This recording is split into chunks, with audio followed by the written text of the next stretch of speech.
Hey, welcome to Integrative Preparedness. I'm Steve Smith. Had to come inside today to do this one because the cicadas are so loud that I could barely hear myself on that last one over on YouTube. So I'll come in and do this where maybe they won't be able to drown me out. We see I want to talk about pushback here today. And a lot of people for a long time thought there wasn't going to be pushback.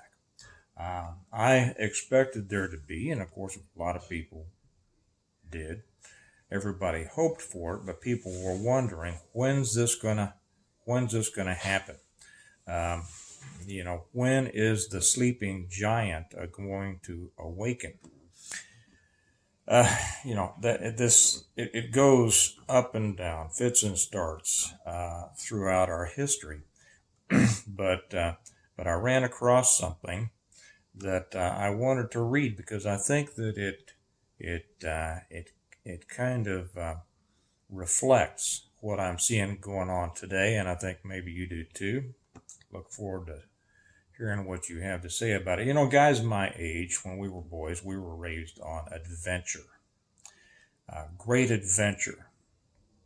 I think that's one of the problems nowadays is that in later generations, the idea of great adventure and heroism, and I don't mean like Superman and Batman, but um, rugged life, manliness, uh, manly adventure, and for you ladies out there, there were female adventurers too.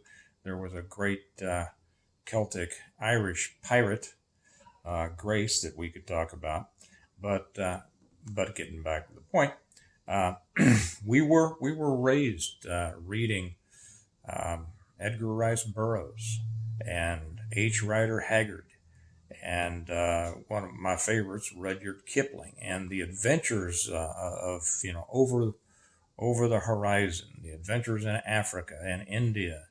Um, we watched those movies, Lives of a Bengal Lancer, Beau Jest about the Foreign Legion. I have a friend of mine who was in the Foreign Legion, and we kind of we kind of laughed about that a little bit, but then also the similarities to reality. Um, Kipling was one of the greats. Matter of fact, I'm going to put up a scene probably in another from The Man Who Would Be King. If any of you have seen that movie, uh, it has an interesting. Well, it's interesting. Kind of reflects something that's going on today. But Kipling wrote a poem. Oh, let me back up and just continue what I said there for just a second. The difference between generations is that we read about adventure that was dangerous, that we could relate to, that we had actually known people that were a part of things like that. And then the movies and things became just silly, and now we have grown men going to these movies about superheroes. I just don't understand that. Anyway, back to this. Kipling wrote something, a poem, and it was after the First World War, and it was about the First World War. And it's called The Wrath of the Awakened Saxon. And what is, I'm going to read it here in just a minute. It's very short, but I think you're going to see the point. Uh, it was, he despised the Germans. Okay. I don't despise the Germans. Uh, he was a man who was a man of India. He was an Englishman of India. And so he saw things through a particular prism. And he wrote this poem uh, having to do with the First World War. He was the first one that referred, and I don't see in here if he referred to. If I see it, I'll make a comment on it. If I don't see it, I'll leave it alone. Sorry. Uh, but it was about the awakening of the English during the First World War. And the English have always been kind of put down as a nation of shopkeepers.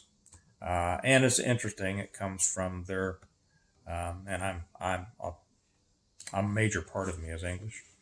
Uh, it comes from their heritage, of part Celtic, part Roman, part Viking, all these different things. And believe it or not, the Vikings were the one who kind of came and settled down the British Isles of both of Scotland and England and not so much Wales, but Ireland, because the people were just too wild. And the Vikings actually came in and settled them down and introduced a farming culture, an agricultural culture, to what had been pretty much a cattle culture before then. Anyway, I'm getting off here. But people had kind of put down the English as a nation of shopkeepers. Well, they were. They were a people that wanted to live peacefully and do their thing and be left alone. But when it finally came, to the grit to the road, they rose up and they were an extremely warlike people. That's why Great Britain conquered most of the world, and there's a whole other subject there, but they are a warlike people that seem peaceful outside. This brings us back to our point here of what's going on in our country. I'm going to go ahead and read this very short poem. I think you'll enjoy it. I don't really have the voice of a professional orator. That's for those of you who are wondering why I don't have an audio book out there yet. Okay, so it starts. The Wrath of the Awakened Saxon by Rudyard Kipling. It was not part of their blood. It came to them very late, with long arrears to make good, when the Saxon began to hate, Saxon being a reference to the English. They were not easily moved. They were icy, willing to wait, till every count should be proved, ere the Saxon began to hate. Their voices were even and low, their eyes were level and straight. There was neither sign nor show when the Saxon began to hate. It was not preached to the crowd, it was not taught by the state.